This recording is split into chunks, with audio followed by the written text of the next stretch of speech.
ഓർമ്മച്ചപ്പിലേക്ക് സ്വാഗതം. ഓർമ്മച്ചപ്പിൽ ഇന്ന് പരിചയപ്പെടുത്തുന്നത്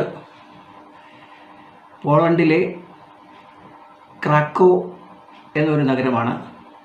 ഈ നഗരം ഒരു പൈതൃക നഗരമാണ്. 2013 യുനെസ്കോ ഈ നഗരത്തെ സാഹിത്യ നഗരമായി പ്രഖ്യാപിക്കുകയുണ്ടായി. The city of literature. സാഹിത്യത്തെയും കലയെയും പ്രോത്സാഹിപ്പിക്കുകയും വളർത്തുകയും വായനാശീലം വളർത്തുകയും അതോടൊപ്പം തന്നെ എഴുത്തിൻ്റെ വിവിധ വശങ്ങളെ പഠിപ്പിക്കുകയൊക്കെ ചെയ്യുന്ന നഗരമാണ് ദ സിറ്റി ഓഫ് ലിറ്ററേച്ചർ.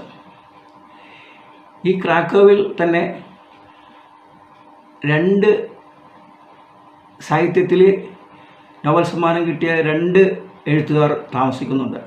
വിസ്ലാവ് സെസോവ്. വിസ്ലാവ് സ്ത്രീയാണ്. ഈ സ്ത്രീ ഒരു കവിയാണ്. ഇവർക്ക് സാഹിത്യത്തിന് നോബൽ സമ്മാനം കിട്ടിയിരുന്നു. മാത്രമല്ല ഈ സിറ്റിയിൽ ജോസഫ് മൊറാൻഹ, അതുപോലെ തന്നെ ലെം സാഹിത്യത്തിലെ അതികായന്മാരാണ്. ഇവരെല്ലാവരും ഈ സിറ്റിയിൽ താമസിച്ച് സാഹിത്യത്തെ പരിപോഷിക്കുകയുണ്ടായി.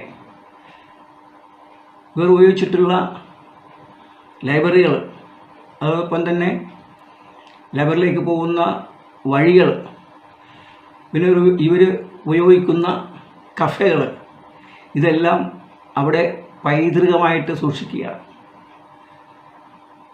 നമുക്കറിയാം, കഴിഞ്ഞിടയ്ക്ക് നമ്മുടെ കോഴിക്കോടിനെ സാഹിത്യ നഗരമായി പ്രഖ്യാപിക്കുകയുണ്ടായി, ദ സിറ്റി ഓഫ് ലിറ്ററേച്ചർ. നമ്മൾ ക്രാക്കോവിനെ കണ്ടു പഠിക്കേണ്ടിയിരിക്കുന്നു.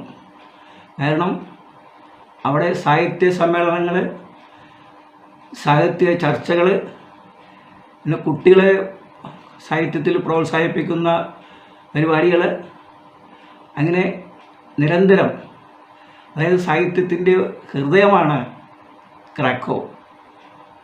ഹൃദയത്തുടിപ്പ് എന്ന് തന്നെ പറയാം. ഈ ക്രാക്കോ, നമുക്കറിയാം, ഈ വിസ്ലാവ് എന്ന കവയിത്രി അവിടെ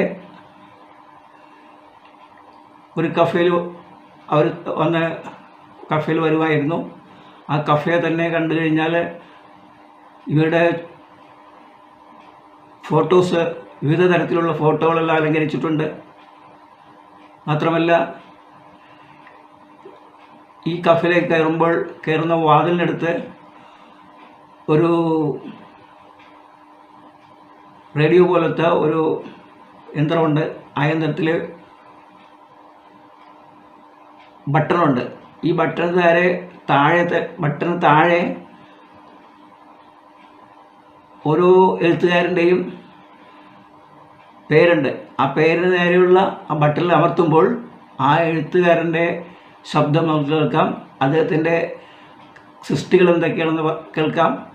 ഇത്തരം സാഹിത്യത്തെ പ്രോത്സാഹിപ്പിക്കുന്ന, എല്ലാ വിധത്തിലും പ്രോത്സാഹിപ്പിക്കുന്ന നഗരമാണ് സാഹിത്യ നഗരം ക്രാക്കോ. നമ്മുടെ കോഴിക്കോട് ഈ ക്രാക്കോ നഗരത്തെ കണ്ടു പഠിക്കേണ്ടതുണ്ട്. ഇതാണ് ഇന്ന് പറയാനുള്ളത്. നന്ദി, നമസ്കാരം.